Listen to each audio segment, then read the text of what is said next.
Hello दोस्तों, कैसे हो आप सब लोग। उम्मीद करता हूँ आप सब लोग ठीक होंगे। दोस्तों एचडी क्लासेस में एक बार फिर से आप लोग का बहुत बहुत स्वागत है।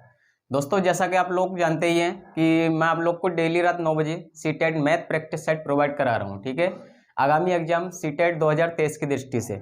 तो दोस्तों लास्ट 2 लेक्चर में हम लोग 2 प्रैक्टिस सेट हम लोग कवर अप कर चुके हैं मैथ के। ठीक है दोस्तों, और आज मैं आप लोग के सामने लेकर आया हूँ मैथ का practice set third for CTET. ठीक है दोस्तों, तो दोस्तों अगर आप मेरे प्रैक्टिस सेट को कंप्लीट कवर अप करते हो, दोस्तों जितनी प्रैक्टिस सेट मैं आप लोगों को कराता जा रहा हूँ वो उसमें अगर आप सारे प्रैक्टिस सेट कवर अप करते हो तो मैथ्स में आपको कहीं भी डरने की कोई ज़रूरत नहीं पड़ेगी। ठीक है दोस्तों, अर्थमेटिक के पोर्शन में चाहे ज्योमेट्री का हो चाहे अर्थमेटिक का हो। बाकी पेडागोजी की बात है दोस्तों, तो वो मैं आप लोग को पेडागोजी कराने वाला हूं दोस्तों। ठीक है, वो आप लोग को मैं अलग से करा दूंगा। तो मैथ को लेकर आप लोग को बिल्कुल चिंता करने की जरूरत नहीं है। और अगर दोस्तों आप लोग किसी अदर एग्जाम की तैयारी कर रहे हो, ठीक है, जिसमें आपको मैथ कवर अप करना है, तो मैंने बिल्कुल बेसिक से नंबर सिस्टम से लेकर टॉपिक वाइज सारा कुछ मैथ कवर अप कराया हुआ है। तो आप लोग वहाँ से, और उसकी प्लेलिस्ट में मैंने 35 वीडियो की प्लेलिस्ट बनाकर आप लोग को मतलब प्रोवाइड करा चुका हूँ। ठीक है, तो वहाँ से आप लोग को कंटेंट ढूंढने की भी जरूरत नहीं है। प्लेलिस्ट में एचडी क्लासेस को ज्वाइन करें, चैनल को सब्सक्राइब करें। ठीक है दोस्तों, और वहाँ से प्लेलिस्ट में जाएं और अर्थमेटिक मैथ प्लेलिस्ट के नाम से वो मैंने सारा कुछ उसमें दिया हुआ है। तो नंबर सिस्टम से लेकर सारा कुछ आप लोग कवर अप कर सकते हैं। तो बिना किसी देरी के दोस्तों स्टार्ट करते हैं आज का अपना मैथ का practice set third for CTET. ठीक है, तो आज का पहला क्वेश्चन देख लेते हैं दोस्तों। किस किस तरीके के क्वेश्चन इसमें पूछे जाते हैं, वो सारे क्वेश्चन मैं आप लोग को कवर अप करा रहा हूँ। ठीक है, तो इससे बाहर और कुछ नहीं जाने वाला है। तो आप लोग सीधे से वो प्रैक्टिस सेट आप लोग सीधे से लगाते रहें। और मैं आप लोग को जब तक एग्जाम होंगे, एग्जाम जुलाई में था, सॉरी दोस्तों, जुलाई, हाँ जुलाई में था दोस्तों एग्जाम। और जुलाई के बाद में अब वो अगस्त में पोस्टपोन कर दिया गया। तो अगस्त तक जितने भी एग्जाम मतलब वो होगा, मैं आप लोग को डेली प्रैक्टिस सेट प्रोवाइड कराता रहूँगा। और प्रैक्टिस सेट आप लोग करते रहें, आपको अदर से कहीं कुछ भी करने की ज़रूरत नहीं पड़ने वाली है। ठीक है दोस्तों, तो चलते हैं बिना किसी देरी के आज के पहले क्वेश्चन की तरफ। तो आज का हमारा पहला क्वेश्चन है दोस्तों। क्वेश्चन दे रखा है, यदि वर्गाकार कागज की 2 आसन्न भुजाओं को क्रमशः 20% तथा 40% घटा दिया जाए तो नए क्षेत्रफल कितने % घट जाएगा। ठीक है दोस्तों, सबसे पहले हम लोग को ध्यान देना पड़ेगा कि हमसे वर्गाकार कागज पूछ रहा है। कोई वर्ग होता है दोस्तों, वर्ग की चारों भुजाएं बराबर होती है। ठीक है, और क्या दिया है, भुजाओं को इतना घटा दिया जाए तो नया क्षेत्रफल। तो वर्ग का क्षेत्रफल क्या होता है ये भी हम लोग को पता होना चाहिए, जो मैं आप लोग को सारा कवर अप करा चुका हूँ। ठीक है, वर्ग का क्षेत्रफल होता है भुजा स्क्वायर। ठीक है, वर्ग का क्षेत्रफल होता है भुजा स्क्वायर, और भुजा होती है इसकी एक भुजा ये होती है। ठीक है, एक भुजा इसकी ये होती है और एक भुजा ये होती है, और चारों भुजाएं होती हैं इक्वल, इसलिए हम सीधे से उसको भुजा और भुजा स्क्वायर कर देते हैं। जैसे कि आयत का क्षेत्रफल हम लोग निकालते थे, तो ये भुजा इसके बराबर, ये भुजा और ये भुजा इसके बराबर। तो हम लोग क्या करते थे, लंबाई और गुणा चौड़ाई कर देते थे। ठीक है, लंबाई गुणा चौड़ाई कर देते थे। तो यहाँ पर लेंथ होती थी, यहाँ पर विड्थ होती थी। तो यहाँ भी लंबाई गुणा चौड़ाई कर सकते हैं दोस्तों, लेकिन हम भुजा स्क्वायर क्यों करते हैं, दोनों भुजाएं बराबर हैं। तो लंबाई गुणा चौड़ाई करेंगे तब सीधे से भुजा स्क्वायर हो जाएगा, इसलिए हम लोग वहाँ पर भुजा स्क्वायर करते हैं। ठीक है, तो हम लोग को ये पता लग गया। इसके बाद में हम लोग क्या करने वाले हैं, क्या दिया, भुजाओं को 20% तथा 40% घटा दिया है। माना भुजाएं, ठीक है, माना कागज की भुजाएं। ठीक है, जिससे हमने कागज को मोड़कर जो आसन्न भुजा कागज की 2 आसन्न भुजाएं, माना कागज की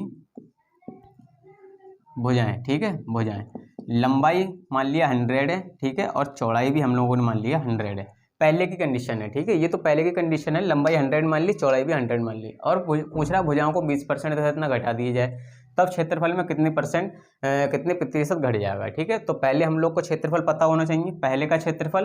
तो हमने कोई भी मान लिया, x मान सकते हैं, y मान सकते हैं, 100 मान सकते हैं, 10 मान सकते हैं, 20 मान सकते हैं, लेकिन हमने 100 क्यों माना, 100 हमने इसलिए माना क्वेश्चन की कंडीशन को देखकर। 20% और 40% घटा रहा है, 100 में से 20% घटाएंगे सीधा सा 20 घट जाएगा। ठीक है, 100 में से 40% घटाएंगे सीधा सा 40 घट जाएगा, 60 बचेगा। ठीक है, इस वजह से हम लोगों ने 100 माना है। क्वेश्चन की पोजीशन को देखकर हम लोग अपना क्वेश्चन करने का तरीका सेट करते हैं। तो यहाँ से अगर क्षेत्रफल देखें, ठीक है, क्षेत्रफल क्या हो जाएगा, क्योंकि वर्ग है और लंबाई गुणा चौड़ाई, वर्ग हो या आयत हो। एक बात ध्यान रखें आप लोग, वर्ग का क्षेत्रफल भुजा स्क्वायर होता है, आयत का क्षेत्रफल लंबाई गुणा चौड़ाई होता है। आप भुजा लंबाई गुणा चौड़ाई इसमें भी लगा सकते हैं। अभी मैंने बताया x × x एक्स स्क्वायर होता है, इसलिए सीधे से भुजा स्क्वायर कर देते हैं। तो हम लोग सीधे वर्ग हो या आयत हो, दोनों का क्षेत्रफल लंबाई गुणा चौड़ाई लगा सकते हैं। किसी कंडीशन में बाई चांस ध्यान समझ नहीं आ रहा तब। ठीक है, और समझने के लिए मैंने आपको बता दिया, सीधे से भुजा स्क्वायर लगा दो। l × b, l दे दिया हमने 100, b दे दिया हमने 100। तो ये कितना हो गया, इकाई, दहाई, सैकड़ा, हजार, 10,000, ये हो गया 10,000। ठीक है, इसका क्षेत्रफल कितना हो गया, 10,000। अगर सेंटीमीटर होता तो वर्ग वो, चलो उस चीज़ को छोड़ो, वर्ग सेंटीमीटर में होता तो वर्ग में दे देते, और ठीक है, सेंटीमीटर में होता तो वर्ग सेंटीमीटर, मीटर में होता तो वर्ग मीटर। ठीक है, क्षेत्रफल हमेशा वर्ग इकाई में आता है। ठीक है, इसको छोड़ दिया। ये तो हमारी हुई पहली बात। अब क्या पूछ रहा है, ये हमारी कागज की जो पहले की भुजाएं थी उससे हम लोगों ने इसका क्षेत्रफल निकाला। ठीक है, अब क्या पूछ रहा है, यदि भुजाओं को क्रमशः 20% तो 40% घटा दिया जाए। लंबाई को 20% घटा देंगे, लंबाई को जब माइनस का 20% घटा देंगे, और लंबाई थी हमारी कितनी, ऐसे नहीं, लंबाई कितनी है हमारी 100, इसको माइनस कर देंगे 20%। 100 का 20% 20 ही होता है, तो 20% घटाया, कितना बचा हमारा 80। ठीक है, 100 का 20% 20 होगा। ठीक है, क्योंकि अब कोई भी वस्तु होती है अपने आप में 100% होती है, इसलिए हम लोग 100 पर सीधे से बात करते हैं। ये हुई लंबाई की बात। ये हुई चौड़ाई की बात, चौड़ाई भी हमने 100 मानी, इसका घटा देंगे हम 40%। 40% घटाया, 100 का 40% 40 होता है, बच्चा 60। अब क्षेत्रफल कितना आने वाला है दोस्तों, अब क्षेत्रफल कितना आने वाला है, लंबाई गुणा चौड़ाई। ठीक है, क्षेत्रफल वर्ग है, इसलिए मैंने आप लोग को वो करके दिखाया था। यहाँ पर आप सोचते हैं भुजा स्क्वायर है, भुजाएं तो दोनों अलग अलग दी हैं, तो कैसे निकालें। ठीक है, लंबाई गुणा चौड़ाई भी क्षेत्रफल होता है वर्ग का। तो हो गया हमारा 80 गुणा 60, ये कितना हो गया, 8 6 48 00। अब पूछ रहा है कि कितने नया क्षेत्रफल कितने प्रतिशत घट जाएगा। नया क्षेत्रफल कितने प्रतिशत घट गया, पहले का हमारा था इकाई, दहाई, सैकड़ा, हजार, 10,000 था, अब बचा 4800। ठीक है, तो हम परसेंटेज के टॉपिक के हिसाब से स्टार्ट करेंगे। 10,000 था, बचा 4800। ठीक है, 10,000 था, बचा 4800। कितने का लॉस हुआ, कितने का लॉस हुआ, प्रतिशत हम लोग जैसे निकालते थे उसी तरीके से हम लोग करने वाले हैं। सीधी सी ट्रिक है, ट्रिक नहीं है दोस्तों, सीधा सा बेसिक क्वेश्चन है।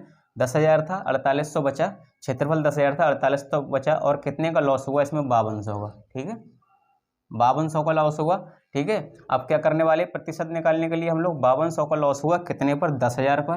ठीक है, पहले जो है उसी पर तो लॉस हुआ 10,000 पर, और प्रतिशत के लिए गुणा 100। ठीक है, 2 जीरो से 2 जीरो काट दिए, इस 2 जीरो से ये 2 जीरो काट दिए, बचा हमारा 52%। ठीक है, यही हमारा 52% की कमी, मतलब 52% घटा या कमी, वही एक ही बात है। ठीक है, कितने प्रतिशत की कमी हुई, क्षेत्रफल में 52% की कमी हुई। बहुत ही बेहतरीन क्वेश्चन है दोस्तों, और आया हुआ क्वेश्चन है। ठीक है, तो आप लोग को बिल्कुल ध्यानपूर्वक इस क्वेश्चन को करना है। जहां भी आप लोग को 20%, 10%, 30%, 40% दिया है, तो वहां तक संभवतः आप लोग को जरूरी है कि आप जो भी वैल्यू माने उसको 100 के हिसाब से माने, फिर आपको कैलकुलेशन करने में या किसी प्रतिशत निकालने में कोई दिक्कत नहीं आने वाली। ठीक है, 100 होगा तो कोई भी वैल्यू अपने आप में 100 होती है। ठीक है दोस्तों, 10% है तो 10 होगा, 20% है तो 20 होगा 100 का। तो इसी वजह से आप लोग ध्यान दें कि जब भी कोई वैल्यू प्रतिशत में दी हो और वो 10%, 20%, 30% दे रखा हो, और उसमें अगर मानने की बात करें तो आप हमेशा संभवतः यही है कि आप लोग उसको 100 माने। ठीक है, चलते हैं अगले क्वेश्चन की तरफ दोस्तों। अगला क्वेश्चन दे रखा है दोस्तों, क्वेश्चन दिया है कोई समबाहु त्रिभुज है, समबाहु त्रिभुज की भुजा और ऊंचाई का अनुपात ज्ञात करो। ठीक है, बहुत ही बेहतरीन क्वेश्चन है और बार बार रिपीटेड क्वेश्चन है। ठीक है दोस्तों, बाकी तो सभी क्वेश्चन मैं आप लोग को प्रैक्टिस साइड से ही करा रहा हूँ। ठीक है, प्रीवियस ईयर आए हुए सारे क्वेश्चन है, लेकिन ये क्वेश्चन ऐसा है जो बार बार रिपीटेड होता है। ठीक है दोस्तों, तो आप लोग को इस क्वेश्चन को बहुत ही सही तरीके से करना है। क्या दिया, समबाहु त्रिभुज की भुजा और ऊंचाई का अनुपात। सबसे पहले हम समबाहु त्रिभुज बना लें, सम्मित समान बाहुमित भुजाएं, सभी भुजाएं समान। ठीक है, तो वो होता है हमारा समबाहु त्रिभुज। कहने का मतलब ये भी भुजा बराबर, ये भी भुजा बराबर, और ये भी भुजा बराबर। ठीक है, कह दिया समबाहु त्रिभुज की भुजा और ऊंचाई का अनुपात ज्ञात करो। ठीक है, मान लिया इसकी वैल्यू ये x है, तो ये भी x होगी, तो ये भी x होगी, सभी भुजाएं समान है। ठीक है, समबाहु त्रिभुज है। अब हम लोग क्या करने वाले हैं, इसको कोई नाम दे देते हैं। ठीक है, ABC, हमने इसको ABC कोई नाम दे दिया। अब पूछ रहा है उसकी ऊंचाई का अनुपात ज्ञात करो। इसमें ऊंचाई कैसे निकालेंगे दोस्तों, ये त्रिभुज है, इसकी ऊंचाई यहाँ से ये सबसे टॉप पॉइंट इसका A है, तो A से आधार तक की कोई ना कोई वैल्यू दे रखी होगी। ए से आधार तक की कोई डिस्टेंस है दोस्तों, वैल्यू नहीं दोस्तों, डिस्टेंस है, वही तो इसकी ऊंचाई होगी। चाहे इसको ऐसे करके हम कर लें, अगर इसको इधर से लेके आएंगे तो फिर भी तो हम लोग इतनी ही तो डिस्टेंस हम लोग को निकालनी है, इतना ही तो ऊंचा है हमारा त्रिभुज। ठीक है, तो वही हम लोग से पूछ रहा है, तो ये हो गई हमारी ऊंचाई। ठीक है, अब आप लोग एक चीज़ और ध्यान से देखें, जब यहाँ से यहाँ तक की ये पूरी वैल्यू x है, क्योंकि समबाहु त्रिभुज है, ये सारी भुजाएं बराबर है, तो B से O तक की दूरी कितनी होगी दोस्तों, x/2 हो जाएगी। कुछ कन्फ्यूजन नहीं होनी चाहिए दोस्तों इस वैल्यू को निकालने में। ठीक है, जब हमारी पूरी जो वैल्यू है, इतनी BC जो है हमारी x है, तो BO और जब x है, BC हमारी x है और BC पर कोई लंब हमने डाला है मतलब ऊपर से, तो ये BC को जो लंब O और A है जो दो बराबर भागों में बांटेगा। ठीक है, दो बराबर भागों में बांटेगा। लंब हमेशा दो बराबर भागों में बांटता है जिस भुजा पर पड़ता है। ठीक है, तो और पूरी वैल्यू इसकी x है, तो ये आधी हो जाएगी और ये आधी हो जाएगी, x/2 तो पूरी मिलकर x हो जाएगी। ठीक है, इस चीज़ का हम यूज कैसे करने वाले हैं, ये फिगर समझ आ गया दोस्तों। ये फिगर समझ आती है। अब हम लोग क्या करने वाले हैं, सीधे से h की वैल्यू वहाँ से निकाल लेंगे। ठीक है, तो हम लोग या तो क्या कर लें, त्रिभुज AOC में कर लें या त्रिभुज AOB में कर लें, बात वही पढ़नी है। तो त्रिभुज करेंगे हम त्रिभुज AOC में। ठीक है, AOC में क्या करने वाले हम लोग, पाइथागोरस प्रमेय लगा दें। ठीक है दोस्तों, पाइथागोरस प्रमेय आप लोग जानते होंगे। पाइथागोरस प्रमेय से त्रिभुज AOC में पाइथागोरस प्रमेय से कर्ण पर बना वर्ग शेष दो भुजाओं पर लंब पर बने वर्ग और आधार पर बने वर्ग के योग के बराबर होता है। इस तरीके से हम लोग लगाते हैं पाइथागोरस प्रमेय। तो इसमें कर्ण हमारा क्या है, x है। ठीक है, तो यहाँ हो गया ये x²। लंब कितना है हमारा, h है, तो ये हो गया हमारा h²। आधार कितना है हमारा, इतने की बात हो रही है दोस्तों, ना कि इतने की बात हो रही है, तो x/2। ठीक है, इसका होल स्क्वायर। यहाँ से हम लोग को h की वैल्यू निकालनी, जब हम त्रिभुज की भुजा और ऊंचाई का अनुपात ज्ञात कर पाएंगे। भुजा तो हम लोग को पता है x है, लेकिन हम लोग को ऊंचाई नहीं पता है, तो ऊंचाई के लिए हम लोग को ऊंचाई निकालनी पड़ेगी। ठीक है, तो ये हो गया h² = x² माइनस का, इधर जाएगा जो ब्रैकेट माइनस के इस साइड बराबर के इस साइड जाएगा, माइनस हो जाएगा x²/4। ठीक है, इसको पहले सॉल्व कर लेते हैं। इसको जब तिरछी गुणा करेंगे 4x² माइनस का x²/4, इधर है हमारा h²। ठीक है, अब यहाँ पर हम लोग का ये क्या आने वाला है, h² = 4x² में से 1x² जाएगा, कितना बचेगा 3x²/4। ठीक है, इसका जब h को खाली छोड़ेंगे, इसको उस साइड ले जाएंगे, तो ये अंडर रूट में 3x²/4 हो जाएगा। ठीक है, इस तरीके से। अब इसको जब अंडर रूट से बाहर निकालेंगे तो क्या क्या निकल कर आएगा, x² है, एक तो x बाहर आ जाएगा, नीचे 2 है, 4 है, इसका 2 का स्क्वायर हो जाएगा, तो ये 2 बाहर निकल कर आ जाएगा। लेकिन 3 एक ऐसा है जो बाहर निकलेगा, तो इसकी वैल्यू अंडर रूट 3 वैसे ही रख देंगे। ठीक है, यहाँ से हमारी ये h की वैल्यू निकल कर आ गई।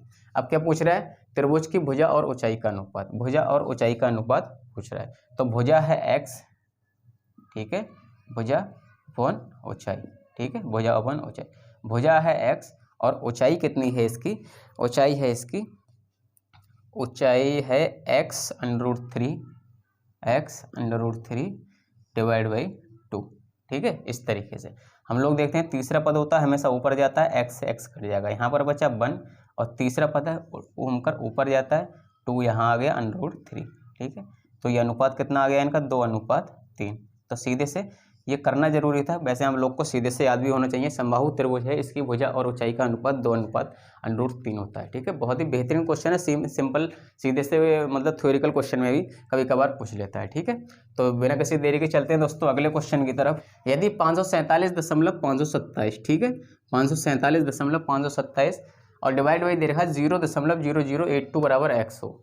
ठीक है, इसकी वैल्यू दे दी बराबर x हो, तो दिया है, तो 527 डिवाइड बाई 82 बराबर कितना।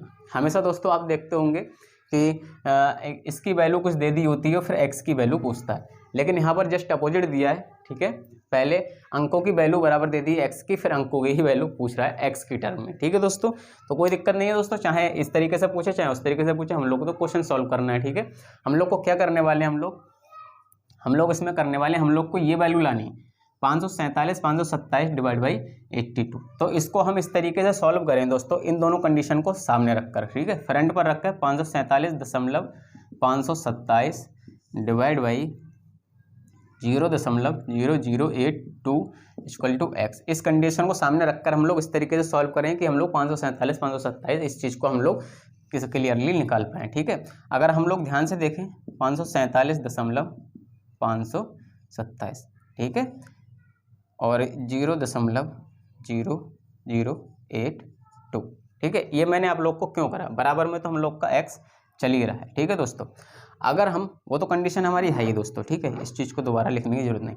अगर हम दशमलव राइट साइड हटाते हैं, तो मैंने आप लोग को हमेशा बताया था, जब दशमलव राइट साइड हटाते हैं तो पावर माइनस में होती है। ठीक है, और दशमलव लेफ्ट साइड हटाते हैं तो पावर हमारी प्लस में होती है। ठीक है, जब राइट साइड हटाते हैं तो पावर माइनस में होती है, और लेफ्ट साइड हटाते हैं तो पावर प्लस में होती है। मतलब लेफ्ट का प्लस पॉजिटिव और राइट का नेगेटिव, ठीक है, जस्ट अपोजिट हैं एक दूसरे के।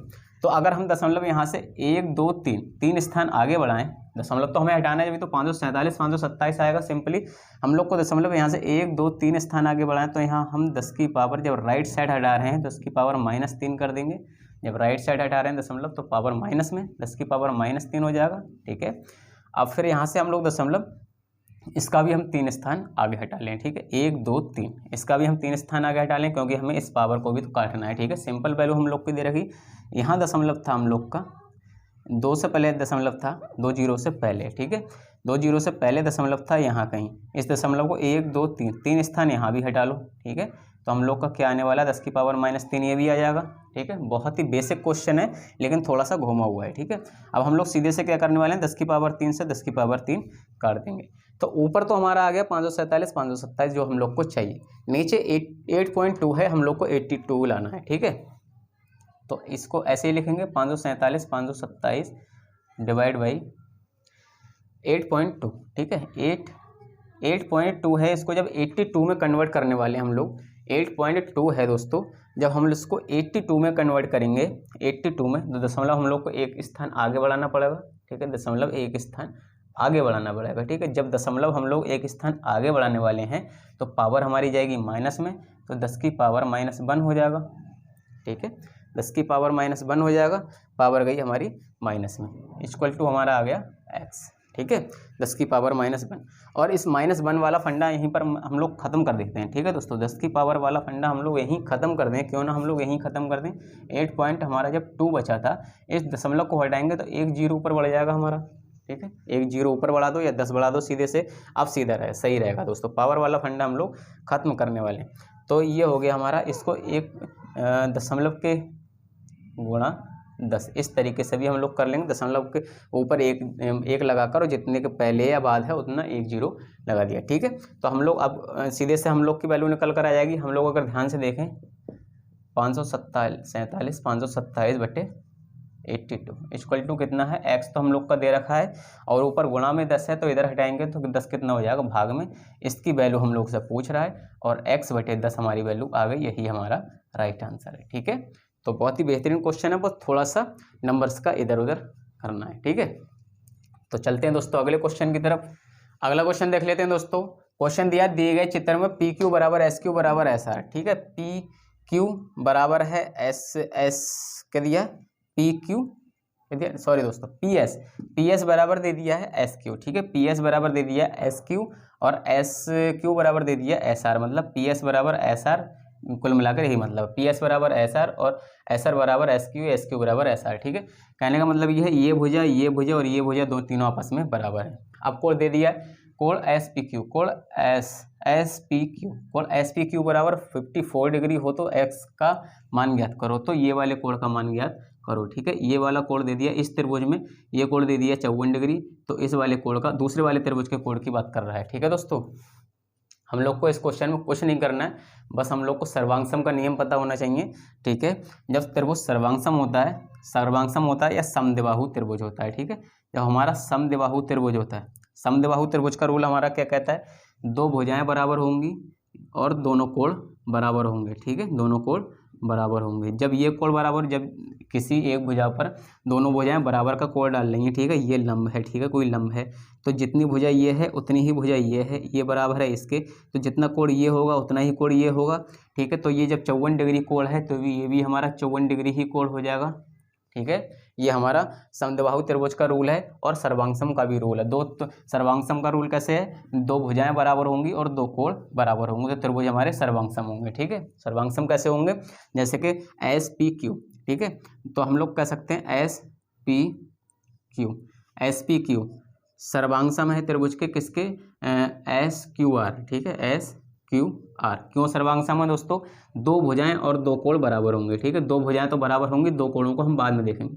इसमें ये दो भुजाएं हैं, ठीक है, इसमें ये भुजा तो इन दोनों, इस वाले त्रिभुज में और इस वाले त्रिभुज में, ठीक है, इस वाले त्रिभुज में और इस वाले त्रिभुज में ये वाली भुजा तो कॉमन है दोनों में, ठीक है। तो एक भुजा तो कॉमन हो गई और आगे भी दे रखा है ये भुजा और ये भुजा बराबर है, ठीक है। तो दो भुजाएं जब बराबर होंगी आपस में तो तब भी त्रिभुज सर्वांग सम होंगे, या तो दो कोण बराबर होंगे तब भी त्रिभुज सर्वांग सम होंगे, या तो एकांतर दो कोण बराबर होंगे तब भी त्रिभुज सर्वांग सम होंगे, ठीक है। इस तरीके से बहुत सारी कंडीशन होती है। तो त्रिभुज तो हमारे सर्वांग सम हो गए, ठीक है, जब दो भुजाएं बराबर है। जब दो भुजाएं बराबर, अब हम इस त्रिभुज में देखेंगे, अब इस त्रिभुज की एस पी क्यू में, ठीक है, त्रिभुज एस पी क्यू, त्रिभुज एस पी क्यू में देखेंगे ये दो भुजाएं बराबर हैं तो ये दोनों कोण भी बराबर होंगे, ठीक है, क्योंकि ये समद्विबाहु त्रिभुज बन गया। समद्विबाहु त्रिभुज मतलब दो भुजाएं बराबर होंगी। तो कोण क्यू, ठीक है, एस पी क्यू में कोण एस प्लस कोण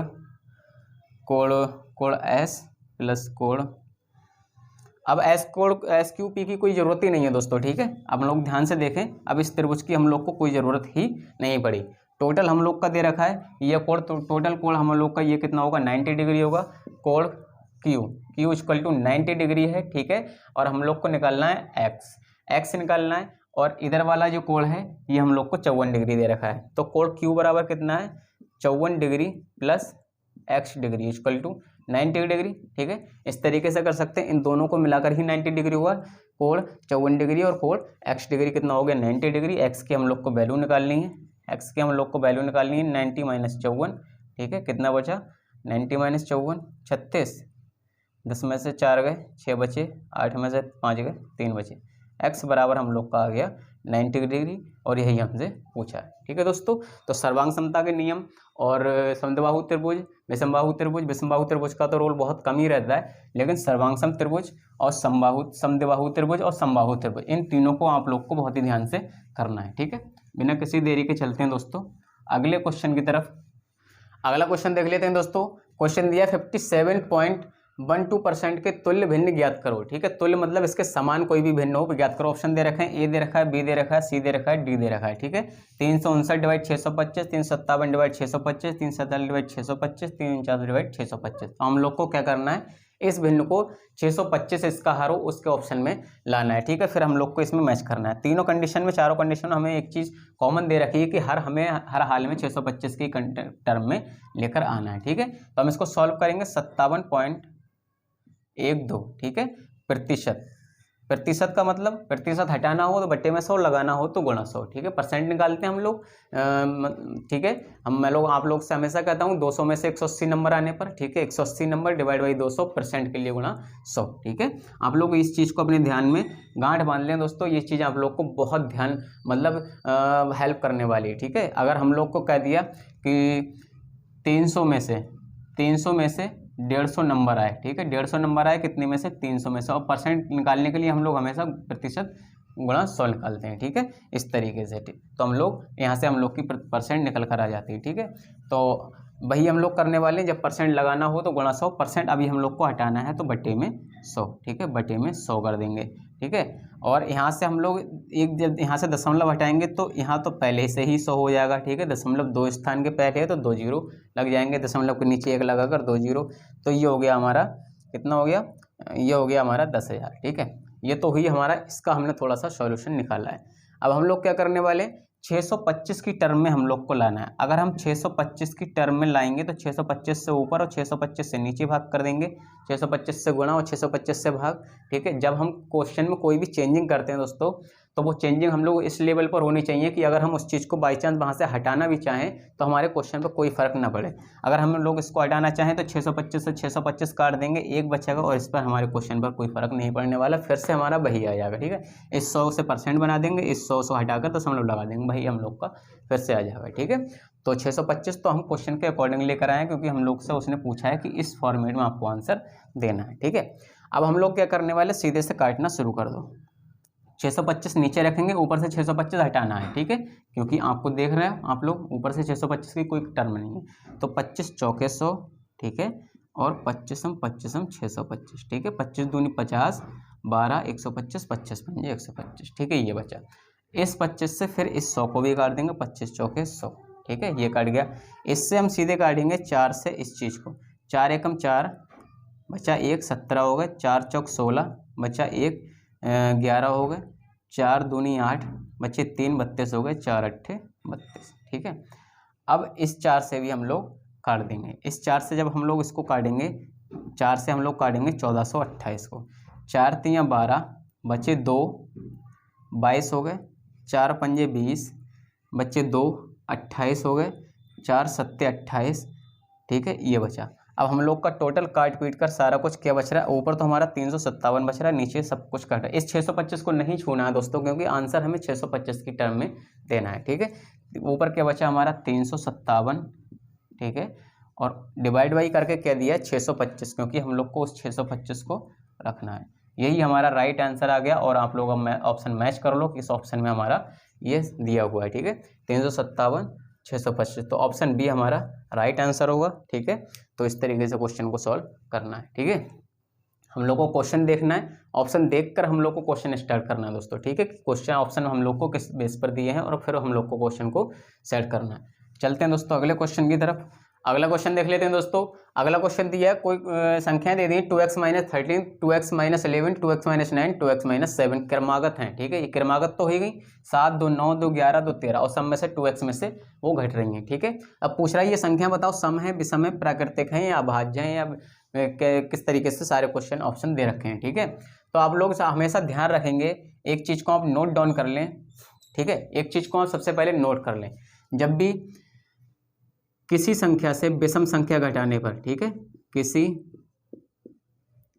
संख्या में से जब भी कोई विषम संख्या घटाएंगे, ठीक है, विषम संख्या घटाने पर हमेशा विषम संख्या ही उसका आंसर आएगी, ठीक है, विषम संख्या ही आएगी, ठीक है। कि जब भी किसी संख्या से विषम संख्या घटाएंगे तो उसमें से आंसर हमेशा उसका विषम संख्या ही आएगी। ऐसा नहीं करना हो तो हम लोग इस तरीके से कर सकते हैं, एक्स की प्रकृति लगाकर देखते हुए चलेंगे। एक्स बराबर 0 रखेंगे एक बार, एक्स बराबर 1 रखेंगे, एक्स बराबर 2 रखेंगे, 2-3 बार रखेंगे, फिर हम लोग को सीधे से पता चल जाएगा कि क्या आने वाला है, ठीक है। एक्स बराबर जब हम लोगों ने 0 रखा तो यहाँ पर 0 रखेंगे तो माइनस का 13 बचेगा, ठीक है। यहाँ पर 0 रखेंगे, यहाँ पर माइनस का 11 बचेगा। यहाँ पर 0 रखेंगे, माइनस का 9 बचेगा। यहाँ पर 0 रखेंगे, माइनस का 7 बचेगा, ठीक है। तो यहाँ तो सारी संख्याएं विषम है, ठीक है। वो अलग बात है कि नेगेटिव है या पॉजिटिव है, ठीक है। फिलहाल तो विषम है। जब x बराबर 1 रखेंगे तो 2 एकम 2, 13 में से 2 गए, 13 में से 2 गए तो माइनस के 11 बचे, ठीक है। यहाँ पर 2 एकम 2, 11 में से 2 गए तो माइनस के 9 बचे, ठीक है। यहाँ पर 2 एकम 2, 9 में से 2 गए तो माइनस के 7 बचे, ठीक है। यहाँ पर 2 एकम 2, 7 में से 2 गए तो माइनस के 5 बचे। यहाँ भी सारी संख्याएं विषम है, वो अलग बात है, मैंने आप लोग को बोला कि मतलब नेगेटिव है या पॉजिटिव है। अगली कंडीशन भी देख लेते हैं लगाकर। 2 दूनी 4, 13 में से 4 गए, कितने बचेंगे, 9 4 13, 2 दूनी 4, 13 में से 4 गए, यहाँ बचे 9, यहाँ बचेंगे 2 दूनी 4, 11 में से 4 गए 7 बचे, यहाँ बचे 9 में से 4 गए 5 बचे, लेकिन माइनस के ही हैं। यहाँ पर 7 में से 4 गए 3 बचे, ठीक है। तो हर कंडीशन में हम लोग ध्यान से देखेंगे, अगर हम लोग 2 है 2 तक करा है, 3 करेंगे, 4 करेंगे, 5 करेंगे तो फिर हमारी संख्या पॉजिटिव भी आना शुरू हो जाएंगे, ठीक है। क्योंकि जब इससे बड़ी संख्या होंगी, यहाँ पर मान लिया x बराबर 6 रखा तो 6 दूनी 12, 12 में से 7 जाएंगे तो 5 बचेंगे, पॉजिटिव हो जाएगा। तो वो अलग चीज़ है, पॉजिटिव या नेगेटिव, ठीक है। लेकिन सारी संख्याएं विषम ही होंगी। 9 7 5 3 विषम है, 11 9 7 5 विषम है, 7 9 11 13 ये भी सारी कुछ विषम है। तो हम लोग सीधे से एक पॉइंट ध्यान रखेंगे, जब भी किसी संख्या में से कोई विषम संख्या घटाई जाएगी तो वो हमेशा विषम संख्या ही होगी, ठीक है। तो चलते हैं अगले क्वेश्चन की तरफ। अगला क्वेश्चन दे रखा है दोस्तों, क्वेश्चन दिया है, ये कोई आयत दिया है, ठीक है। इसका ये छायांकित भाग है, ठीक है, और ये कुछ भाग है जो बिना छाया किया हुआ है। क्वेश्चन क्या दिया, चित्र में आयत को 2 क्षैतिज बराबर भागों में बांटा गया है। मतलब एक भाग ये है और एक भाग ये है, दोनों एक दूसरे के बराबर भागों में बांटा गया है क्षैतिज में, ठीक है। अब क्या दिया, एक भाग को 3 तथा दूसरे भाग को 4 बराबर भागों में बांटा गया। पहले भाग को 3 बराबर भागों में बांटा गया, दूसरे भाग को 4 बराबर भागों में बांटा गया है। तो क्या पूछ रहा है, बांटने पर छायांकित भाग ज्ञात कीजिए। अब पूछ रहा है कि छायांकित भाग ज्ञात कीजिए। अगर दोस्तों ये सारे जो भी पार्ट्स हैं इसके आयत के, ठीक है, ये सारे आयत के जितने भी पार्ट्स हैं, अगर ये इतना पार्ट्स होता, आधा पार्ट्स होता है, ठीक है, आधा होता इतना, तो हम लोग क्या करते, और ये चारों बराबर भागों में बैठा हुआ, तो हम लोग क्या करते थे, 2 छायांकित भाग हैं कितने में से, 4 में से, ठीक है। यहीं अगर ऊपर वाले की बात करते हम लोग, तब हम लोग क्या करने वाले थे, 2 छायांकित भाग हैं कितने में से, 3 में से, ठीक है, 3 भागों में से, इस तरीके से, ठीक है। लेकिन सभी टोटल छायांकित भाग के बारे में वो पूछ रहा है। तो सबसे पहले हम लोग देखेंगे कि पूरा एक आयत है और उसको 2 बराबर भागों में बांटा है। सबसे पहले तो आयत को 2 बराबर भागों में बांटा है, ठीक है। आयत है, इसको 2 बराबर भागों में बांटा गया, मतलब 1/2, इतना आधा है और ऊपर का आधा ऊपर का, नीचे तो 1/2 हो गया। इस वाले आयत की, इस वाले की बात कर रहे हैं, इस वाले बॉक्स की, इतने बॉक्स की, ठीक है। तो 1/2 तो हो गया, गुणा कर देंगे। कैसे करके करेंगे? छायांकित भाग कितना है? 1 2 3, 3 ब्लॉक हैं, 3 में से 2 छायांकित हैं और कितने टोटल में से? 3 में से, ठीक है। 2 छायांकित भाग हैं 3 में से। अब पूछ रहा है छायांकित भाग ज्ञात करो, छायांकित भाग टोटल ज्ञात करो, तो प्लस लगा देंगे। फिर वही करेंगे, इस वाले के लिए आधा है तो इस वाले के लिए भी तो आधा होगा, ठीक है। इस वाले के लिए आधा होगा, गुणा कर देंगे। गुणा करने के बाद क्या करेंगे? अब इसमें कितने भाग टोटल दिए हैं? 4 भाग दे रखे हैं टोटल, ठीक है। टोटल 4 भाग हैं, लेकिन छायांकित भाग कितने? 2, ठीक है। इस तरीके से क्वेश्चन को हम लोग इस तरीके से इन क्वेश्चनों को सॉल्व करते हैं, ठीक है। तो हम लोग अब क्या करने वाले हैं? ये हो गया हमारा 1/3 प्लस ये हो गया हमारा 1/4। सीधे से हम लोग क्या करेंगे? 4 3 12,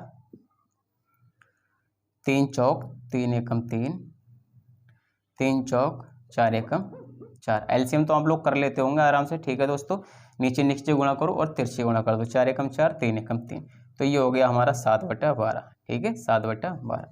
यही हमारा राइट आंसर है। तो जब भी आपसे इस तरीके का कोई क्वेश्चन पूछे तो आप सबसे पहले उसको देखो कि जो आयत है, वर्ग है, वो क्षैतिज में कितने भागों में डिवाइड किया हुआ है। तो जितने भागों में डिवाइड किया हुआ वो आधा है तो 1/2 करा, और इनटू करके फिर क्षैतिज के 2 ब्लॉक हैं उन दोनों को कर लिया। ये 3 ब्लॉक है, 3 में से 2 छायांकित हैं, कितने में से? 3 में से, प्लस कर दिया। टोटल का पूछा तो प्लस कर देंगे, फिर 1/2 करेंगे क्योंकि ये आधा ये है। तो कितना हुआ?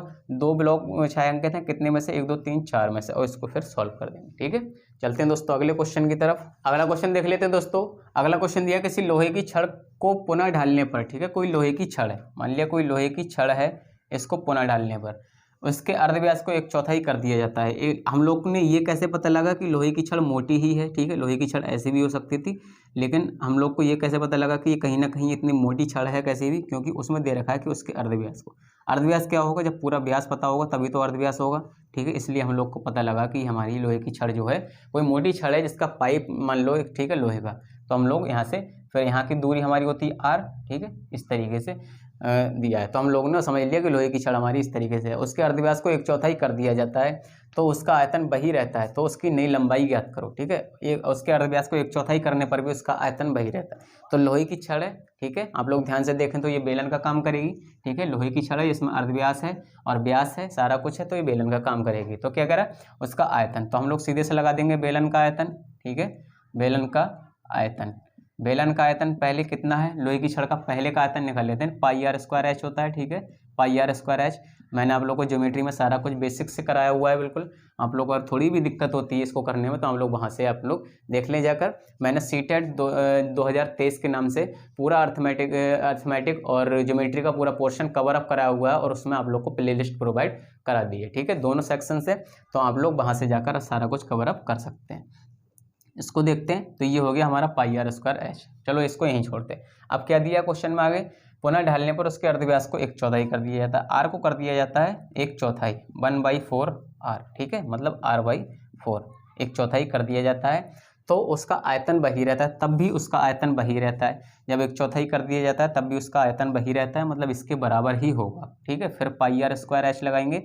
पाई r की जगह पे इस बार में क्या है? r/4 स्क्वायर, और इनटू यहाँ पर h था लेकिन यहाँ पर हम h1 मान लें। तो पूछ रहा है उसकी नई लंबाई, नई लंबाई माना h1 है, h1 मान लें तो हमारी नई लंबाई हो गई h1, ठीक है। अब इस चीज़ को हम लोग सॉल्व करने वाले हैं। ये तो पूछ रहा है तब भी उसका आयतन वही रहता है, कब? जब r जो है उसका 1/4 r जो है उसका 1/4 r हो जाएगा, मतलब r/4 हो जाएगा तब। और नई मतलब लंबाई पूछ रहा है, लंबाई मतलब उसकी ऊंचाई हो जाएगी, ठीक है, तो उसकी ऊंचाई हो जाएगी। अब हम लोग ध्यान से देखें, दोनों बराबर के दूसरी साइड हैं, इक्वल हैं। तो यहाँ से हम लोग देखें तो इस पाई से तो हम इस पाई को सीधे से यहीं पर फिनिश कर सकते हैं, ठीक है। यहाँ से हम लोग ने फिनिश कर दिया। अब यहाँ से हमारा कितना बचा? r²h इक्वल टू यहाँ कितना बचा? r² divide by 4 Chowk 16 h1, ठीक है। तो यहाँ से भी हम r² से r² कैंसिल कर देंगे।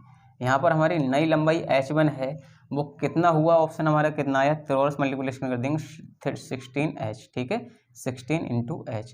तो यहाँ पर हो गया हमारा या तो 16h, इस तरीके से हम लोग कर दें। तो हम लोग क्या कह सकते हैं, निष्कर्ष हमारा इसमें क्या निकला, कोई वैल्यू नहीं दी है, कुछ भी नहीं दिया है, तो हमारा निष्कर्ष इसमें ये निकला।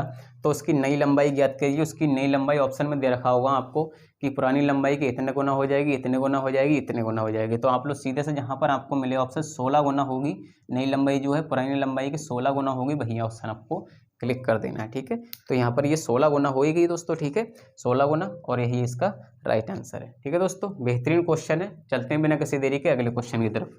अगला क्वेश्चन है दोस्तों, क्वेश्चन दिया विद्यार्थी किसी कार्य को किसी पैटर्न पर दर्शाता है। ठीक है, कोई विद्यार्थी किसी कार्य को अपने किसी पैटर्न पर दर्शाता है। पैटर्न क्या दे रखा है, जब 4/16 माइनस 1/8 किया जाता है तो 3/8 आता है। ठीक है, 6/7 माइनस 2/9 किया जाता है 4/2 आता है। अब वो पूछ रहा है तो इसके अकॉर्डिंग 5/11 माइनस 2/7 के लिए सही उत्तर क्या होगा, सही उत्तर ज्ञात करो। ठीक है, तो हम लोग को इन पैटर्नों को पहले से ध्यान से देखना है, फिर उन पैटर्नों के आधार पर हम लोग को इस पैटर्न को भी सॉल्व करना है। ठीक है, हम लोग अगर इस पैटर्न को ध्यान से देखें इसमें वैसे हम लोग अगर करते तो हम लोग क्या करने वाले थे, 16 एलसीएम लेते, 16 एकम 1 चौक 4 माइनस 8 दूनी 2 एकम 2, तो क्या बचता हमारा 2/16 यानी कि 1/8 बचता है। लेकिन यहाँ पर क्या दे रखा है, 3/8 दे रखा है। तो इसको सॉल्व इन लोगों ने कैसे किया दोस्तों, इन लोगों का अगर सॉल्विंग का तरीका आप लोग देखेंगे तो आप लोगों ने इनमें माइनस प्लस या इसका एलसीएम वगैरह कुछ भी यहाँ पर कुछ नहीं लिया है। ठीक है, सीधे से उन लोगों ने क्या किया, 4 में से 1 घटा दिया तो 3 बचा है।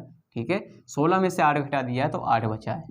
इससे भी हम लोग को क्लियर नहीं हुआ। अगला पैटर्न देख लेते हैं, क्योंकि दोनों पैटर्न सेम बेस पर दिए होंगे।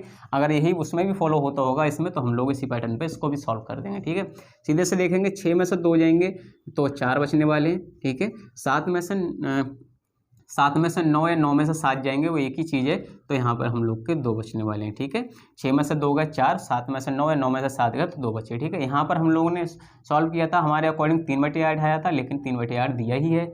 यहाँ पर 4/2 आया था, यहाँ भी 4/2 दिया है।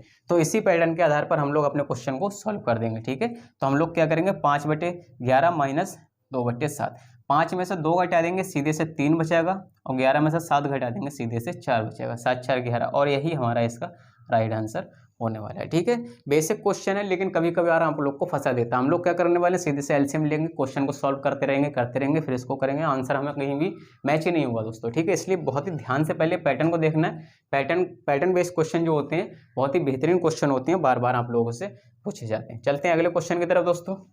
अगला क्वेश्चन देख लेते हैं दोस्तों। क्वेश्चन दिया 25 minus P square minus Q square minus 2p का गुणनखंड ज्ञात करो। ठीक है, इसके गुणनखंड ज्ञात करवा रहा है। इसके गुणनखंड ज्ञात करने के लिए हम लोग को क्या करना है, आप लोग ध्यान से देखेंगे तो इस 25 को हम ऐसे ही छोड़ेंगे। ठीक है, इस वाले माइनस को हम लोग यहाँ से कॉमन निकालने वाले हैं। अंदर क्या बचा, पी स्क्वायर प्लस का क्यू स्क्वायर प्लस का 2pq। ठीक है, थोड़ा माइंड को अपने शार्प रखना है क्वेश्चन में। ठीक है, अगर हम लोग अब ध्यान से देखें, ये क्या हुआ, हमारा p प्लस क्यू का होल स्क्वायर हो जाएगा, a प्लस बी का whole square, a square plus B square plus 2ab। ठीक है, इस तरीके से हम लोग गुणनखंड करने वाले हैं। तो ये हो गया हमारा 25 माइनस, ये हो गया हमारा p प्लस क्यू का होल स्क्वायर। ठीक है, इसको भी हम स्क्वायर में कर सकते हैं, इसको हम कर सकते हैं 5 का square minus p plus Q का होल स्क्वायर। ठीक है, इस तरीके से हम लोग कर सकते हैं। अब हम लोग ध्यान से देखें तो ए स्क्वायर माइनस बी स्क्वायर का फॉर्मेट बन रहा है। ठीक है, तो ए square minus B square, A plus B, A minus B, तो ए प्लस बी और ए माइनस बी, ए है हमारा 5 और प्लस बी, प्लस की अगर जब प्लस का साइन होगा तो हम p प्लस क्यू कर देंगे। ठीक है, कोई फर्क नहीं पड़ने वाला, अंदर p प्लस क्यू है। जब a माइनस बी का साइन आएगा, जब a प्लस बी की बात हुई, और a minus B, A square यही होता है ना दोस्तों, A square minus B square equal to A plus B, A minus B. ठीक है, इसी फॉर्मेट में हम लोग तोड़ रहे हैं। पहले हम लोगों ने तोड़ लिया इसको a प्लस बी। ठीक है, a और प्लस बी है तो p आगे b का मान है p प्लस क्यू 5। अब आगे a माइनस बी, a की जगह 5 है और माइनस b की जगह पर कितना है p प्लस क्यू, इसको ब्रैकेट में डाल देंगे p प्लस क्यू, क्योंकि बाहर इसके माइनस है। ठीक है, इस तरीके से तो हमारा ये आ गया 5 प्लस p प्लस क्यू। एक तो गुणनखंड ये आ गया, एक गुणनखंड ये आ जाएगा, क्योंकि माइनस की वैल्यू बाहर होने से बहुत होती है दोस्तों, प्लस से कोई फर्क नहीं पड़ने वाला। माइनस का p हो जाएगा, अंदर गुणा करेंगे तो माइनस प्लस माइनस का p हो जाएगा, माइनस प्लस माइनस का q हो जाएगा। ठीक है दोस्तों, ये इसके गुणनखंड होने वाले हैं, जो कि हमारा राइट आंसर है। ठीक है, चलते हैं बिना किसी देरी के दोस्तों अगले क्वेश्चन की तरफ। अगला क्वेश्चन देख लेते हैं दोस्तों। क्वेश्चन दिया है 33 सही 1/2%, 4/15 देता 0.35 में सबसे बड़ा कौन है? सबसे बड़ा ज्ञात करवा रहा है, सबसे बड़ा कौन है? तो सीधे से इसको सॉल्व करने चलने हम लोग, ठीक है। सॉल्व करते हुए चलेंगे तो क्या करेंगे, सबसे पहले इसको साधारण वन में करें। 33 दूनी 66, 67/2, ठीक है। 67/2, प्रतिशत हटाएंगे तो बटे में 100, ठीक है। और ये आ गया हमारा 4/5, ये तो है ही, और ये हमारा है 0.35, ठीक है। ये तो कंडीशन में है ही। 0.5 में इन लोगों को हम लोग को सॉल्व करना है, फिर हम लोग निकाल लेंगे बड़ा छोटा क्या है, ठीक है। हम लोग ध्यान से देखें, 2 जीरो हैं तो ऊपर 2 स्थान पहले दशमलव आ जाएगा, ठीक है, बटे 2, ठीक है। और इतना कितना है 4/15, इसको तो छोड़ते हैं। इसको जब हम लोग सॉल्व करेंगे, इसको जब काटेंगे 2 3 6, ठीक है, और 2 3 6 बचा 1, 10 दशमलव तो है ही लगा वो, 2 पंजे 10, ठीक है। तो यहाँ पर वैल्यू आई हमारी 0.335। इसको जब काटेंगे तो दशमलव लगाएंगे, सबसे पहले दशमलव लगा के 0 बढ़ाएंगे, 15 दूनी 30, ठीक है, 15 दूनी 30, बचे 10 दशमलव तो है ही, 0 और बढ़ गया, 100 हो गया, 15 छक्के 90, ठीक है। तो ये आ गया हमारा 0.26, ठीक है, 0.26। अब क्या दे रहा है, और आगे हमारी वैल्यू कितनी, 0.35 तो हमारा है। क्या पूछ रहा है, सबसे बड़ा कौन है, ठीक है। अगर 2 स्थान तक है तो 2 स्थान तक हम लोग बात करने वाले हैं, क्योंकि यहाँ भी हमारा 2 स्थान तक है, यहाँ भी 2 स्थान तक है, यहाँ भी 2 स्थान तक ही हम लोग बात करेंगे, ठीक है। तो 33 से बड़ा 35 है, और 26 सबसे छोटा है, तो सबसे बड़ा कितना हो गया 0.35 सबसे बड़ा है, वही हम लोग से पूछ रहा है, ठीक है दोस्तों। तो चलते हैं बिना किसी देरी के अगले क्वेश्चन की तरफ। अगला क्वेश्चन देख लेते हैं दोस्तों। क्वेश्चन दिया, कोई आयताकार प्लॉट है, इसकी लंबाई तथा परिमाप का अनुपात 1:3 है, ठीक है। कोई आयताकार प्लॉट है, आयत है मतलब, ठीक है। आयताकार जब बात कर दी तो आयत है, ये लेंथ, ये विड्थ है, ठीक है। क्या दिया है, लंबाई तथा परिमाप का अनुपात।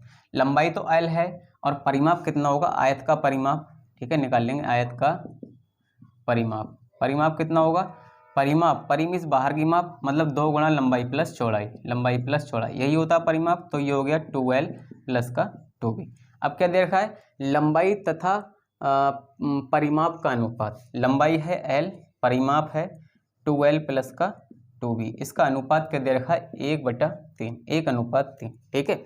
सीधे से इसको क्रॉस मल्टीप्लिकेशन करके सॉल्व करेंगे। 3L = 2L प्लस का 2B, ठीक है। L इधर लेकर आएंगे, 3L में से 2L जाएगा, L बचेगा = 2B, ठीक है। क्या पूछ रहा है, इसकी लंबाई तथा चौड़ाई का अनुपात। लंबाई है, चौड़ाई को इधर ले आए, दोनों का अनुपात बन जाएगा।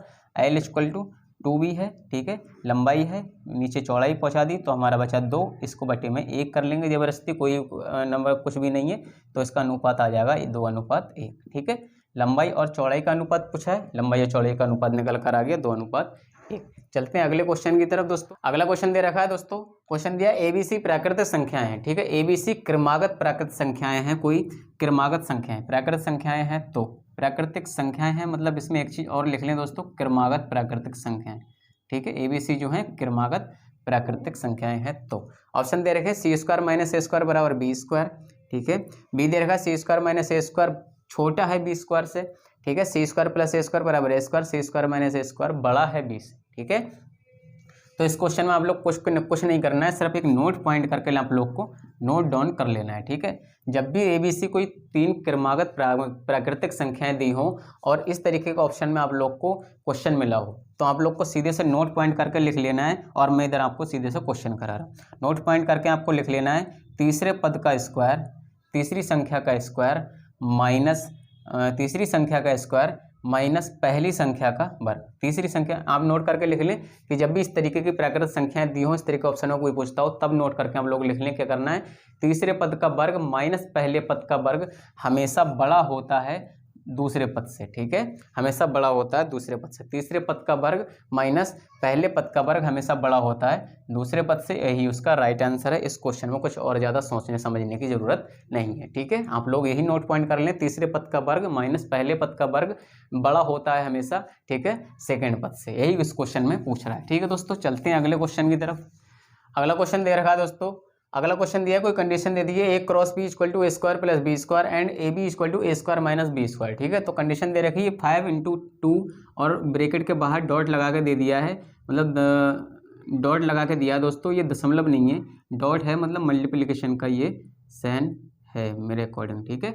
मल्टीप्लिकेशन का साइन का मान ज्ञात करो। ठीक है, तो हम लोग क्वेश्चन के अकॉर्डिंग चलेंगे। क्वेश्चन के अकॉर्डिंग क्या है, ए क्रॉस बी, इसका मतलब दे दिया ए स्क्वायर प्लस बी स्क्वायर, तो 5 इंटू 2, तो 5 इंटू 2। ठीक है, इस तरीके से क्रॉस दिया है और इस क्रॉस का मतलब दे रखा है ए स्क्वायर प्लस बी स्क्वायर, मतलब 5 का स्क्वायर प्लस का 2 का स्क्वायर। ठीक है, यही कंडीशन दे रखी, तो ये हो गया 5 पंजे 25 प्लस 2 दूनी 4, ये हो गया हमारा 29। ठीक है, इसका इतने का मतलब हो गया हमारा 29। अब क्या दे रखा है, ए डॉट बी बराबर ए माइनस ए स्क्वायर माइनस बी स्क्वायर, मतलब अब यहाँ पर हमारा कितना निकल कर आने वाला है, इसका इतने का तो मतलब आ गया हमारा 29। ठीक है, 29 रख देंगे इसकी जगह पर, और आगे कितना दे रखा है हमारा 25। ठीक है, ए डॉट बी हो गया जी, ए बी हो गया, और ए बी का मतलब दे रखा है ए स्क्वायर माइनस बी स्क्वायर, मतलब 29 माइनस 25। ठीक है, ए बी का मतलब ए स्क्वायर माइनस बी स्क्वायर, ए स्क्वायर माइनस बी स्क्वायर, पहले एक लाइन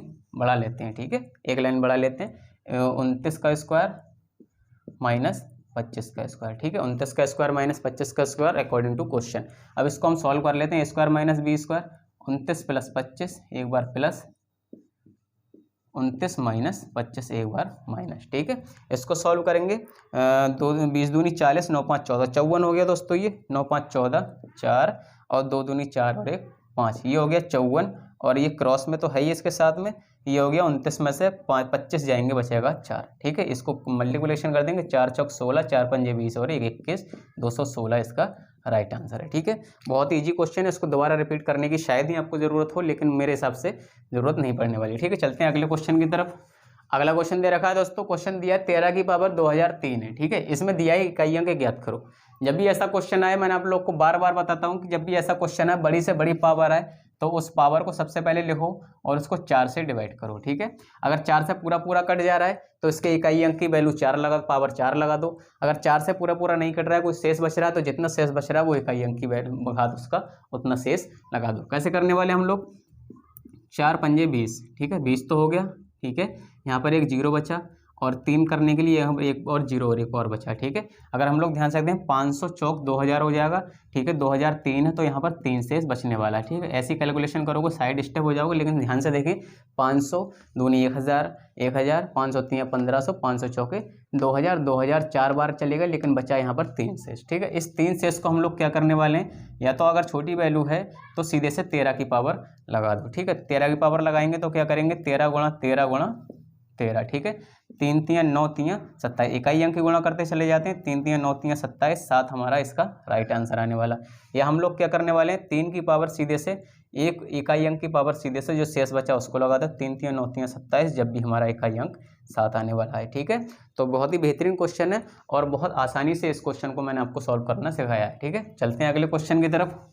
अगला क्वेश्चन दे रखा है दोस्तों, क्वेश्चन दिया 3 खरीदने पर 1 मुफ्त। कोई स्कीम चल रही है दोस्तों, 3 वस्तु खरीदने पर 1 चीज मुफ्त मिल रही है, तो पूछ रहा है यहाँ पर दी गई छूट का प्रतिशत ज्ञात करो। ठीक है, 3 खरीदने पर 1 मुफ्त, 3 तो खरीदी जा रही हैं और 1 मुफ्त मिल रही, तो टोटल चीज़ें कितनी होगी, कितने पर काम हो रहा है, 4 पर। ठीक है, 4 वस्तुओं पर काम हो रहा है, क्योंकि 3 खरीद रहे हैं और 1 मुफ्त मिल रही है। ठीक है, तो जो मुफ्त मिल रही है वहाँ पर उसके लिए छूट का प्रतिशत ज्ञात करा रहा है। ठीक है, छूट का प्रतिशत ज्ञात करा रहा है जो मुफ्त मिल रही है। जो भी वस्तु हम लोग को मुफ्त मिल रही, एक वस्तु है जो मुफ्त में मिल रही है, फ्री में मिल रही है, और टोटल कितनी वस्तुओं पर काम हो रहा है, 4 वस्तुओं पर। 3 खरीद रहे हैं, 1 मुफ्त मिल रही है। ठीक है, 3 और 1 कितनी हो गई, 4। 4 वस्तुओं पर काम करा रहा है टोटल, और 1 मुफ्त मिल रही है, तो उसका परसेंटेज पूछ रहा है, प्रतिशत के लिए 100। ठीक है, 1/4 गुणा 100, 50 25 हम, तो यहाँ पर छूट की दर कितनी हुई, वो 25% यहाँ पर उसने छूट की दर है, जो प्रतिशत ज्ञात करवा रहा है वो 25% हुई। ठीक है, आप लोग को यही ध्यान रखना है कि हमेशा मतलब 3 वस्तुएं तो खरीद रहा है और 1 फ्री मिल रही है, तो 4 वस्तुएं हैं, हमेशा 4 वस्तुओं पर ही काम होगा। उन 4 वस्तुओं में अब मुफ्त वाली जो फ्री वाली जो दी हुई है उसका प्रतिशत ज्ञात करवा रहा है। ठीक है, उसका प्रतिशत ज्ञात कराने के लिए छूट में जो मिली है, फ्री में जो मिली है 1 मिली है, टोटल कितने पर काम हो रहा था, 4 पर, प्रतिशत के लिए गुणा 100। ठीक है, चलते हैं अगले क्वेश्चन की तरफ दोस्तों। अगला क्वेश्चन देख लेते हैं दोस्तों। क्वेश्चन दिया सी पर साइकिल चलाने वाला बी की तरफ साइकिल चला रहा है। ठीक है, सी से कोई साइकिल चलाने वाला है, सी ऐसे कोई प्लेटफॉर्म है। ठीक है, इससे साइकिल चलाने वाला बी की तरफ साइकिल चला रहा है। ठीक है, इस कंडीशन में इधर की ओर साइकिल चला रहा है। ए और बी दोनों समांतराली आने से पहले सी से कितनी दूरी तक साइकिल चलानी होगी। ठीक है, ए और बी दोनों समांतराली, मतलब ए और बी दोनों समांतराली सी से जब चलेंगे, दोनों समांतराली, टोटल दूरी 10 है। तो यहाँ कहीं दूरी यहाँ पर अगर मिलाएंगे, यहाँ कहीं पर अगर मिलाएंगे दूरी, ठीक है, इसको थोड़ा आगे बढ़ा लेते हैं दोस्तों, नहीं तो डायग्राम में हम लोग को थोड़ी दिक्कत पड़ने वाली है। ठीक है, इसको थोड़ा आगे बढ़ा लेते हैं। यहाँ से यहाँ तक की दूरी कितनी दे रखी, यहाँ पर क्या था हमारा पॉइंट बी था, और यहाँ से यहाँ तक की दूरी हमारी थी 10 किलोमीटर। ठीक है, इसको थोड़ा सा आगे बढ़ा लिया इस तरीके से। ठीक है, तो सी पर कोई साइकिल चला रहा है, बी की तरफ जा रहा है। ठीक है, ए और बी दोनों समांतराली मतलब टोटल दूरी 10 किलोमीटर है, और इसकी कहीं ना कहीं यहाँ पर मिड दूरी होगी, यहाँ पर कहीं ना कहीं बीच की दूरी होगी यहाँ पर लाकर, तो यहाँ से यहाँ तक की दूरी जो होगी वो कहीं ना कहीं 5 किलोमीटर होगी। ठीक है, समांतराली की बात कर रहा है, और यहाँ से यहाँ तक की दूरी समांतराली मतलब समान दूरी पर, समान अंतराल पर। ठीक है, यहाँ से यहाँ तक की दूरी होगी वो 5 किलोमीटर होगी, यहाँ से यहाँ तक की दूरी 5 किलोमीटर होगी। अब क्या पूछ रहा है, आने से पहले सी से कितनी दूरी तक साइकिल चलानी होगी।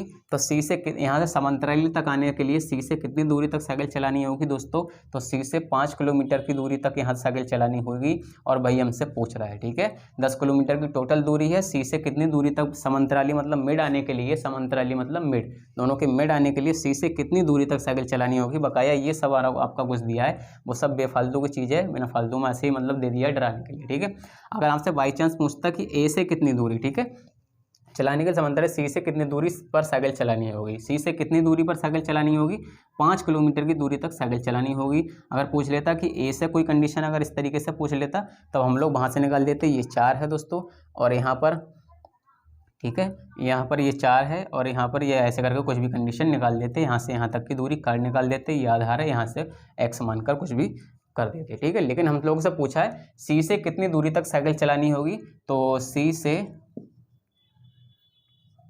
5 किलोमीटर तक साइकिल चलानी होगी। ठीक है, तो सीधे से ऑप्शन में दे रखा है सी से 5 किलोमीटर तक साइकिल चलानी होगी। ठीक है, तो उम्मीद करता हूं दोस्तों आज का सेशन आप लोग को समझ आया होगा। सेशन थोड़ा लेंथी जरूर है दोस्तों, लेकिन एक एक क्वेश्चन इस लेवल का है दोस्तों, प्रीवियस ईयर से आया हुआ क्वेश्चन। ठीक है, सारे क्वेश्चन जो किसी न किसी एग्जाम में नहीं दोस्तों, पिछले प्रीवियस ईयर में सीटेट के एग्जाम में जो बार बार पूछे गए क्वेश्चन है, वो क्वेश्चनों में से आप लोग के लिए कलेक्शन मैंने करके निकाला हुआ है। ठीक है, तो उम्मीद करता हूँ दोस्तों सेशन आप लोग को समझ आया होगा। ठीक है, अगर आप अच्छे से तैयारी करना मतलब शुरू करी है आप लोगों ने अच्छे से तैयारी करना, और लगातार कंटिन्यू तैयारी करना चाहते हैं दोस्तों, तो चैनल को सबसे पहले सब्सक्राइब कर लें। ठीक है, आप लोग को प्रैक्टिस सेट मैं आप लोग को प्रोवाइड करा रहा हूं, और आप लोग को अगर मैथ आप लोग का एक बार रिवीजन कर लें दोस्तों, मैथ का रिवीजन करने के बाद में आप लोग सीधे से प्रैक्टिस सेट लगाना स्टार्ट कर दें। ठीक है, क्योंकि इससे बाहर फिर क्वेश्चन प्रैक्टिस सेट में हर उस टाइप का क्वेश्चन आप लोग को सामने मिलेगा जिसमें आप लोग कहीं ना कहीं फंसते हैं। ठीक है, तो वो सारा रिवीजन आप लोग का प्रैक्टिस सेट से कंप्लीट होने वाला है। ठीक है, तो बने रहें चैनल के साथ, और मिलते हैं नेक्स्ट इसके लेक्चर में अगले प्रैक्टिस सेट के साथ। ठीक है दोस्तों, तब तक के लिए goodbye and take care.